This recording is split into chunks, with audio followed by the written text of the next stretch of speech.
Kami mengikuti berita kasus ahli bedah vaskular yang dituduh membunuh mantan istri dan suaminya di Columbus, Ohio. Dewan juri di Ohio mendakwa Michael McKee dengan 5 tuduhan. Jadi sekarang ia tak hanya menghadapi dakwaan pembunuhan. Apa yang bisa kita ketahui dari dakwaan baru ini? Masih banyak pertanyaan tentang kejadian di rumah Monique dan Spencer TP pada 30 Desember. Kami membahas kasus dari Law and Crime. Saya Chris Stewart.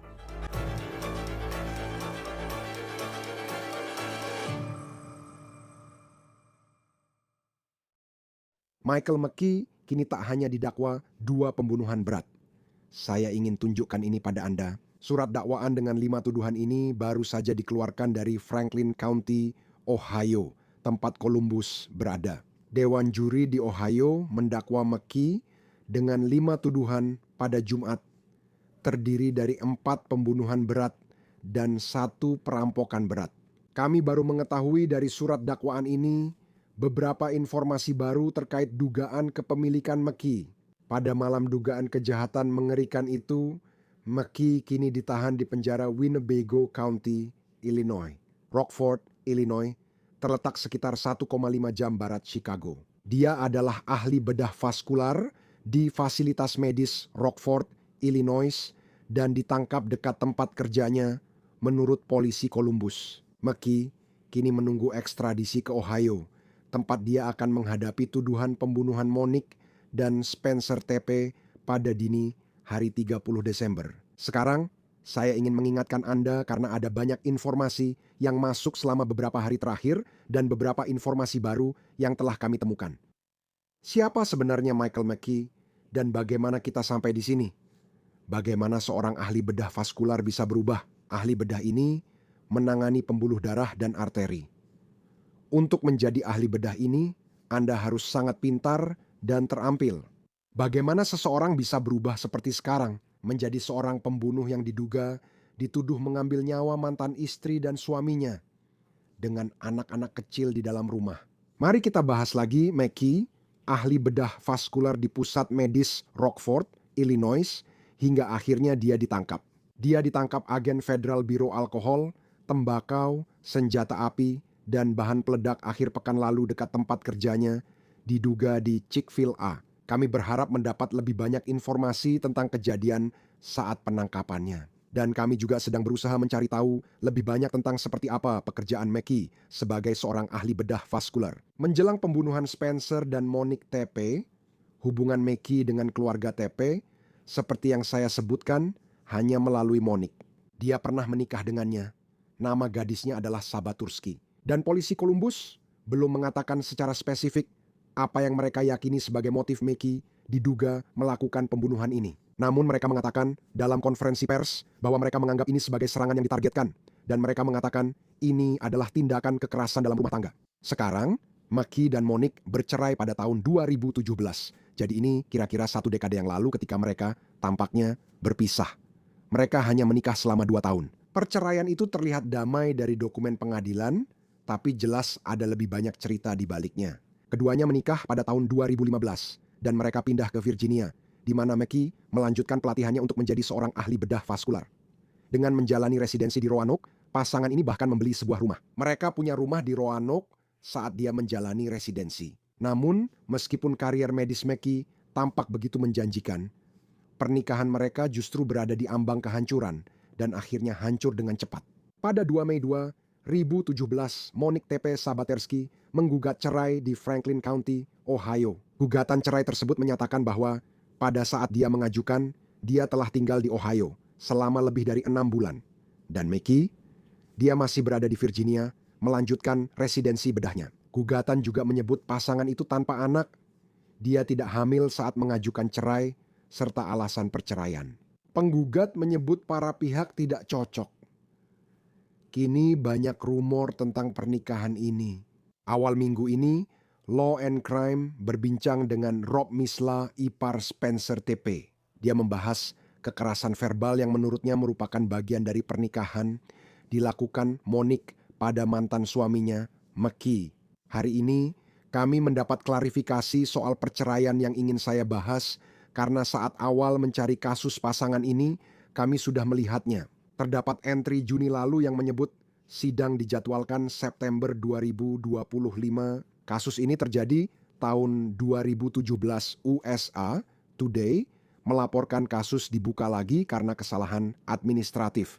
Itu konteks ceritanya. Sekarang, ketika kita melihat kehidupan Monique, dia melanjutkan hidupnya. Dia menikah dengan seorang dokter gigi, Spencer TP. Mereka menikah pada tahun 2020. Mereka memiliki 2 anak, yang sekarang berusia 1 dan 4 tahun. Maki melanjutkan pelatihan sebagai ahli bedah, lalu meninggalkan Virginia pada 2020 setelah lulus residensi dan menjalani fellowship di Maryland.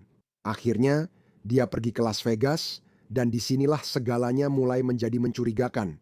Karena dia bekerja untuk kelompok bedah, dan tampaknya dia mengalami beberapa masalah profesional. Beberapa bulan sebelum pembunuhan Spencer dan Monique TP, pada 2024, diajukan gugatan yang menuduh asisten dokter di praktik bedah tempat Maki bekerja salah, memasang kateter sebelum prosedur 2023. Kateter itu diduga patah dan 86 inci sisanya tertinggal di tubuh pasien. Maki disebutkan bukan sebagai pelaku prosedur, tapi karena penggugat menilai Maki bertanggung jawab melatih physician assistant memasang kateter dengan benar. Mereka bilang dia tidak melakukannya. Bagi Maki, yang mencurigakan bukanlah gugatannya, tapi respons dia terhadap gugatan itu dan apa yang terungkap tentang ucapannya ke tempat kerjanya, serta upaya perusahaan menyampaikan gugatan. Sebuah gugatan yang telah diamandemen menyatakan bahwa mereka mencoba 9 kali untuk menemukan Michael Maki tahun lalu, dimulai pada bulan September, sekitar 3 bulan sebelum pembunuhan ini terjadi. Dan mereka tidak berhasil menemukannya. Mereka beberapa kali ke alamat itu. Pernah ada televisi menyala, lalu dimatikan, tapi tak ada yang membuka pintu. Yang lebih mengkhawatirkan, perusahaan ini mendatangi tempat kerja Michael Maki di praktik bedah Las Vegas. Seorang dokter di sana bilang mereka tidak tahu keberadaannya dan dia tiba-tiba menghilang. Selain itu, mereka juga mengatakan hal tersebut. Lisensi bedah Maki di Nevada kedaluarsa pertengahan tahun lalu sekitar musim panas. Saat ini, dia memiliki lisensi ahli bedah yang masih aktif di Illinois, tempat dia tinggal, tapi ada juga 1 lisensi yang masih aktif di California. Sampai titik ini, melihat jalur Monique dan Maki, mereka tampak menempuh jalan masing-masing. Ya, memang terlihat seperti itu, tapi tentu saja semuanya berubah pada tanggal 30 Desember. Spencer, rekan kerja saya, tidak masuk pagi ini dan tidak bisa dihubungi, begitu juga keluarganya. Dia tidak masuk kerja. Benar? Oke, dia ada masalah kesehatan. Tidak, dia selalu bisa diandalkan. Kami tak bisa menghubungi dia, istrinya, atau keluarganya di rumah itu.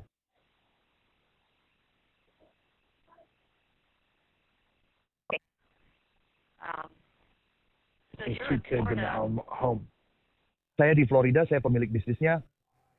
Karyawan saya memberitahu bahwa dia tidak masuk kerja dan kini menjalankan kantor. Itu panggilan 911 pertama dari kantor Dr. Spencer TP. Saat dia tak muncul, bosnya yang sedang liburan di Florida dihubungi rekan kerjanya. Mereka mengatakan bahwa Dr. TP yang sangat suka bekerja dan selalu bisa diandalkan untuk datang tepat waktu dan berada di kantor, sekarang tidak muncul. Ketika polisi mengirim unit ke rumah TP untuk pemeriksaan kesejahteraan, petugas pertama justru pergi ke alamat yang salah. Namun, seorang teman datang ke rumah keluarga TP karena khawatir dengan keadaan mereka. Dan dialah orang yang masuk ke dalam rumah dan mengatakan hal itu. Mereka menemukan Spencer sudah meninggal di sebuah kamar tidur. Polisi menyatakan 2 anggota keluarga TP ditemukan di lantai 2 rumah dengan beberapa luka tembak. Ada mayat, ada mayat. Ada mayat di dalam. Ya. Oke, tunggu sebentar. Sebentar, aku hubungkan ke petugas medis. Michael Maki ditangkap 10 Januari di Rockford, Illinois. Polisi belum mengungkap jenis komunikasi dengan Maki selama penyelidikan. Namun hal itu membuat mereka yakin Maki bertanggung jawab atas pembunuhan Monique dan Spencer TP. Dalam konferensi pers, kepala polisi yakin telah menangkap orang yang tepat. Awalnya, McKee hanya didakwa 2 pembunuhan. Tuduhan tersebut kemudian ditingkatkan menjadi 2 tuduhan pembunuhan berat, lalu pada hari Jumat. Dan disinilah kita mendapatkan informasi baru yang sedang kita bicarakan saat ini. McKee didakwa oleh Dewan Juri atas 4 tuduhan pembunuhan berat dan 1 tuduhan perampokan berat. Ini surat dakwaan dari Law and Crime. Anda bisa melihat serta jumlah tuduhan pembunuhan beratnya. Ada spesifikasi untuk penggunaan senjata otomatis, peredam suara, atau senjata api yang diperlihatkan. Lebih spesifik lagi, dalam kutipan surat dakwaan tertulis, para juri agung juga menemukan dan menyatakan bahwa Michael McKee memiliki senjata api yang dilengkapi dengan peredam suara atau supresor pada dirinya atau di bawah kendalinya saat melakukan pelanggaran. Jaksa tampaknya yakin dia memiliki peredam suara pada senjata yang diduga digunakan membunuh Monique dan Spencer TP. Sekarang, terkait dengan dakwaan kelima, yaitu dakwaan perampokan dengan pemberatan, dia sekarang sedang menghadapinya. Dewan Juri Agung yakin cukup bukti McKee masuk tanpa izin ke rumah keluarga TP. Dan dia baik memiliki senjata mematikan atau mencoba, mengancam, atau melukai orang lain yang kita tahu dia diduga melakukan kedua faktor yang memenuhi syarat tersebut menurut hukum Ohio. Sekarang kita juga tahu polisi diduga telah menemukan senjata pembunuhan yang digunakan. McKee tinggal di kondominium mewah di Lincoln Park, Chicago. Berikut gambar-gambar dari tetangganya tentang polisi di gedung tersebut. Setelah McKee ditangkap, seorang petugas berjaga 24 jam di luar apartemen lantai 12 miliknya selama penyelidikan berlangsung. Kepala polisi Columbus mengatakan bahwa di dalam apartemennya mereka menemukan beberapa senjata. Namun mereka juga mengatakan bahwa mereka menemukan 1 senjata yang mereka yakini memiliki kaitan awal dengan kasus ini. Itu terkait tempat kejadian perkara.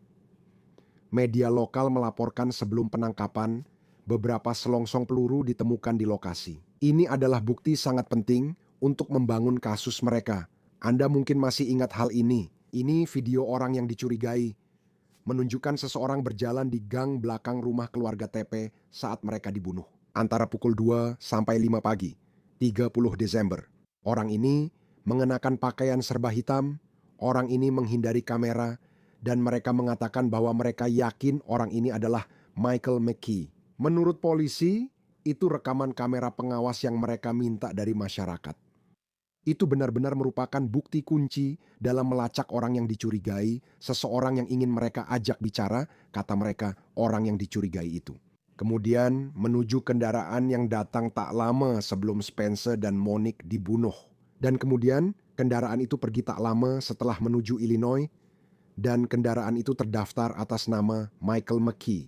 Satu hal yang belum kami ketahui saat ini, bahkan dalam entry di dakwaan itu yang membahas tuduhan perampokan berat yang sekarang dihadapi Michael McKee. Bagaimana dia masuk ke rumah Spencer dan Monique TP? Pertanyaan besar ini belum terjawab hingga kini. Polisi kembali menyatakan tak ada tanda masuk paksa di rumah. McKee kini ditahan di penjara Rockford menunggu ekstradisi. Dia pertama kali tampil di pengadilan minggu lalu, singkat dan melepaskan hak sidang ekstradisi. Kini semua tergantung polisi Columbus yang sedang mengatur logistik pemindahan McKee ke Ohio. Jika ada alasan tertentu, dia belum kembali ke Ohio pada Jumat depan. Jadi, pada 23 Januari ada sidang status yang dijadwalkan dalam kasusnya. Bergabunglah bersama kami sekarang untuk membahas perkembangan baru ini. Rich Schonstein, pengacara persidangan, terima kasih sudah bersama kami di Law and Crime. Apa yang bisa kita lakukan? Karena kita melihat, dan saat ini kami masih berusaha mendapatkan surat dakwaannya sendiri. Tapi dakwaan dengan 5 tuduhan ini, dari yang bisa kita lihat di catatan pengadilan online, bagaimana pendapat Anda tentang hal itu? Sepertinya ini dakwaan pembunuhan berat, tuduhan tertinggi dengan 6 kemungkinan berbeda. Di bawah hukum Ohio, pembunuhan berat adalah tuduhan tertinggi, membawa hukuman paling berat, dan bahkan memungkinkan hukuman mati. Saya belum melihat indikasi mereka akan menuntut hukuman itu. Biasanya didasarkan pada perencanaan sebelumnya, dan menurut informasi tentang dakwaan ini, Itulah yang diyakini pihak berwenang terjadi di sini. Ada juga bagian lain, yakni penggunaan senjata api otomatis, peredam suara, serta menampilkan atau mengacungkan senjata api. Apakah itu berarti dia diduga menggunakan peredam suara dalam pembunuhan ini? Saya ingin melihat dakwaan aslinya. Saya tahu kamu sedang mencarinya. Itu mungkin mengindikasikannya, tapi itu juga menunjukkan kemungkinan bahwa peredam suara digunakan dan itu akan menjadi faktor besar dalam kasus ini. Ya, masih banyak detail yang belum kita ketahui dan masih dicari. Saat ini, wawancara ini direkam sambil mencoba mendapatkan dakwaan aslinya. Awalnya, dia didakwa 2 pembunuhan, lalu meningkat jadi 2 pembunuhan berat. Dia awalnya dituduh membunuh Spencer dan Monique TP, namun kini menghadapi 4 tuduhan pembunuhan berat. Mengapa demikian? Saya tidak yakin. Kecuali jika berdasarkan teori yang berbeda, biasanya 1 tuduhan untuk setiap korban. Ada 2 korban, jadi ada 2 tuduhan. Pertama kali, namun jika 1 tuduhan berdasarkan spesifikasi senjata api dan lainnya dari teori berbeda, bisa saja ada beberapa tuduhan pada korban yang sama. Saya pernah melihatnya kadang-kadang seperti itu. Dia didakwa oleh Dewan Juri di Franklin County, Ohio, tempat Columbus. Saya tahu ada ungkapan klise seperti sandwich ham, kamu bisa menuntut sandwich ham, tapi apa sebenarnya yang dilakukan jaksa untuk sampai ke titik di mana dia didakwa? Apa artinya ini untuk kasus ke depannya? Ya, maksud saya mendapatkan dakwaan memang tidak selalu mudah. Alasan mereka membicarakannya seperti itu adalah karena hanya jaksa yang didengar di depan dewan juri. Kamu tak dengar pembela, tak ada pembelaan, saksi tak diinterogasi silang, jadi memang mudah. Mendapatkan dakwaan relatif lebih mudah dibanding membuktikan seseorang bersalah tanpa keraguan di persidangan. Kadang-kadang jaksa penuntut akan masuk ke dewan juri dengan bukti apapun yang mereka miliki, dan jika mereka punya bukti bahwa orang ini bepergian dari Illinois ke Columbus, tiba di rumah itu tengah malam, membawa pistol dan atau peredam suara lalu pergi dan kembali lagi. Dan jelas ada bukti bahwa 2 orang telah dibunuh dengan tembakan. Itu mengikuti untuk dakwaan. Ya, jika lebih Anda bisa tunjukkan catatan apapun, kita tidak tahu bukti apa yang dimiliki pihak berwenang. Mereka mungkin sudah mengungkap riwayat pencarian, pesan, panggilan telepon, atau hal lain dalam hidup orang ini. Mereka bisa menambahkannya ke gambaran, tapi tampaknya sudah cukup untuk dakwaan di sini. Dan saya tahu kita masih di tahap awal, maksud saya dia masih di Illinois saat ini, kita sedang berbicara sekarang, dia bahkan belum kembali ke Ohio. Kita belum tahu sampai kapan proses ini berjalan sebelum persidangan, tapi dia sudah didakwa 5 tuduhan. Apakah itu berarti kamu tahu siapa yang tahu apa yang akan ditemukan dari riwayat ponselnya? Siapa yang tahu apa lagi? Kamu tahu bukti apa lagi yang bisa muncul? Bagaimana jaksa bisa menambahkan lebih banyak dakwaan? Seperti apa prosesnya? Jika ada lebih banyak bukti, kamu menambahkan lebih banyak dakwaan? Apakah kamu harus menghadap dewan juri? Kamu tahu, terus menghadap dewan juri saat kamu membangun kasusmu. Jika kamu ingin menambahkan lebih banyak dakwaan. Umumnya, jika ingin mendapatkan dakwaan tambahan, bukan hanya bukti, kamu harus kembali untuk memperoleh dakwaan pengganti jika ada hal lain. Sekarang jika itu hanya bukti tambahan, dia sudah didakwa pembunuhan berat. Jika itu hanya bukti tambahan untuk membuktikan bahwa kasusnya mencapai tingkat tersebut, mereka tidak perlu mendapatkan dakwaan baru, mereka hanya punya lebih banyak bukti. Dan untuk polisi di Columbus, pihak berwenang di Columbus, mereka masih berusaha memulangkannya ke Ohio dari Illinois. Bagaimana dampak didakwa oleh dewan juri? Menurut saya, itu salah satu alasannya, juga karena ada urgensi membawanya ke Ohio untuk menghadapi tuduhan ini. Itu seharusnya lebih mudah. Chris, kita pernah membahas ini sebelumnya. Saya tumbuh di Columbus, kampung halaman saya, dan menghabiskan beberapa tahun di sana. Fakta bahwa Anda sudah mendakwanya membuat ekstradisi lebih mudah. Dia mungkin juga akan melepaskan hak ekstradisinya. Saya tidak yakin dia sudah punya penasihat hukum atau belum. Mungkin dia akan melepaskannya dan datang ke Columbus secara sukarela. Karena melawan hal itu bukanlah nilai yang menguntungkan, bukan juga sebuah tawaran yang menguntungkan. Tidak ada yang bisa menghindari ekstradisi atas tuduhan pembunuhan di Amerika Serikat. Jadi cepat atau lambat dia akan berada di Columbus untuk menjawab tuduhan ini. Perjalanan untuk mengetahui versi cerita dan pembelaannya masih panjang. Siapapun pengacaranya, saya tahu dia sudah melepas hak menolak ekstradisi minggu lalu. Sekarang, dia menunggu polisi Columbus mengatur logistik untuk membawanya kembali. Ia didampingi pengacara publik saat sidang. Sebagai ahli bedah vaskular, saya rasa secara finansial dia cukup mapan sehingga mungkin tidak memenuhi syarat pengacara publik.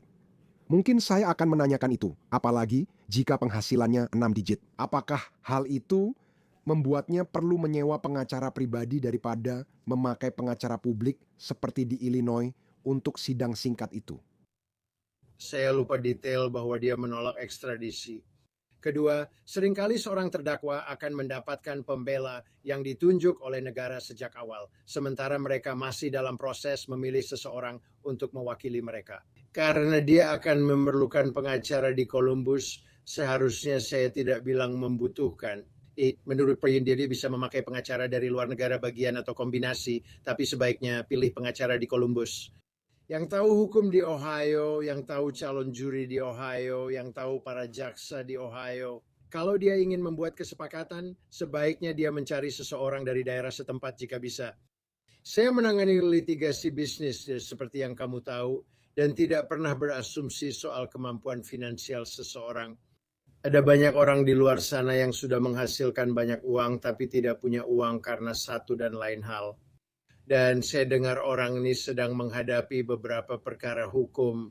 Jadi itu mungkin jadi salah satu faktor. Jadi saya tidak tahu bagaimana situasi keuangannya. Dia seharusnya berhak mendapatkan pengacara publik mungkin dalam situasi apapun. Ya, benar, itu poin adil. Sebagai ahli bedah vaskular, Anda pasti berpikir begitu, tapi setiap orang situasi keuangannya berbeda. Ohio adalah negara bagian yang memberlakukan hukuman mati. Apa standar hukumnya? Saya tahu dia didakwa pembunuhan berat, tapi apa standar hukumnya?